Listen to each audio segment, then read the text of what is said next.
नमस्कार। आज के इस ऐतिहासिक विश्लेषण में हम एक बहुत ही दिलचस्प विषय पर बात करने वाले हैं, हिंदू शब्द की असल उत्पत्ति। एक इतिहासकार के नजरिए से, बिना किसी पक्षपात के, हम सीधे उन प्राचीन ग्रंथों और दावों को खंगालेंगे जो इस शब्द की जड़ों तक जाते हैं। चलिए, उन तथ्यों पर नजर डालते हैं जो अक्सर हमारी आम बहसों में कहीं पीछे छूट जाते हैं। तो हमारी आज की इस पड़ताल का रास्ता कुछ इस तरह होगा। हम आम भ्रांतियों की तुलना वैदिक दावों से करेंगे, संस्कृत की व्युत्पत्ति समझेंगे, ऋग्वेद और अन्य प्राचीन ग्रंथों के सीधे उद्धरण देखेंगे, इसके विशिष्ट गुणों को जानेंगे और अंत में एक ऐतिहासिक राजत्व के प्रमाण पर भी चर्चा करेंगे। हमारी इस ऐतिहासिक जांच की शुरुआत एक बहुत ही बुनियादी लेकिन गहरे सवाल से होती है। आखिर एक हिंदू कौन है? और आधुनिक कहानियों से हटकर इन प्राचीन पांडुलिपियों के अनुसार इस शब्द की असली शुरुआत कहाँ से हुई? इसका जवाब जानने के लिए हमें सीधे मूल स्रोतों की तरफ चलना होगा। सबसे पहले आइए हम आम भ्रांतियों और वैदिक दावों के बीच के अंतर को समझते हैं। अब देखिए, इन दोनों विचारों का अंतर कितना दिलचस्प है। एक तरफ वो बहुत ही आम थ्योरी है जो कहती है कि हिंदू शब्द दरअसल फारसियों या मुगलों द्वारा सिंधु का गलत उच्चारण है। हम सबने ये कभी ना कभी सुना है ना?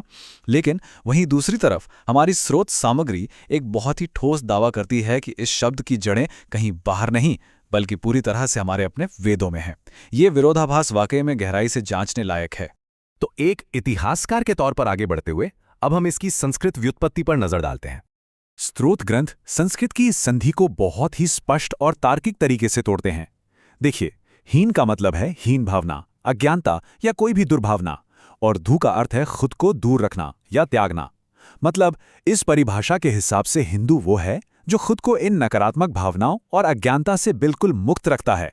ये सिर्फ एक नाम नहीं है बल्कि एक पूरी मानसिक और आध्यात्मिक अवस्था है। इन भाषाई दावों को साबित करने के लिए आइए हम सीधे ऋग्वेद और कुछ अन्य प्राचीन ग्रंथों के उद्धरणों की ओर चलते हैं जो हमें समय में काफी पीछे ले जाते हैं। ऋग्वेद के बृहस्पति आगम का ये श्लोक देखिए, ये अत्यंत महत्वपूर्ण है।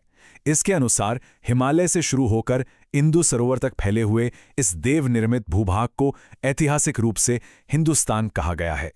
ये सीधे वेदों से निकली एक बेहद प्राचीन, स्पष्ट भौगोलिक और आध्यात्मिक सीमा है। और सबसे कमाल की बात है इन ऐतिहासिक ग्रंथों की निरंतरता। शैव ग्रंथ और कल्पद्रुम जैसे ग्रंथ भी बिल्कुल इसी परिभाषा को दोहराते हैं। इनमें साफ लिखा है कि जो अज्ञानता और हीनता का त्याग करता है उसे हिंदू पुकारा जाता है। मतलब अलग अलग प्राचीन स्रोतों में एक ही विचार बार बार उभर कर आ रहा है।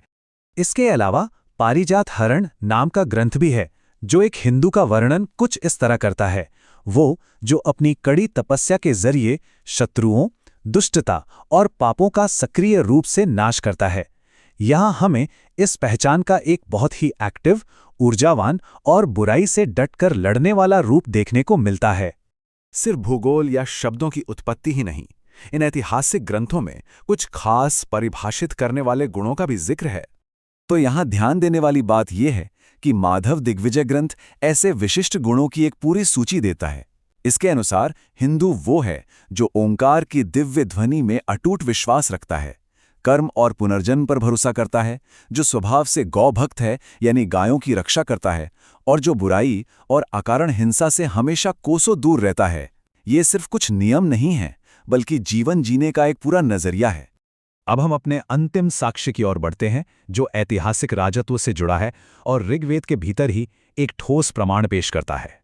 ये एक बेहद रोचक ऐतिहासिक तथ्य है।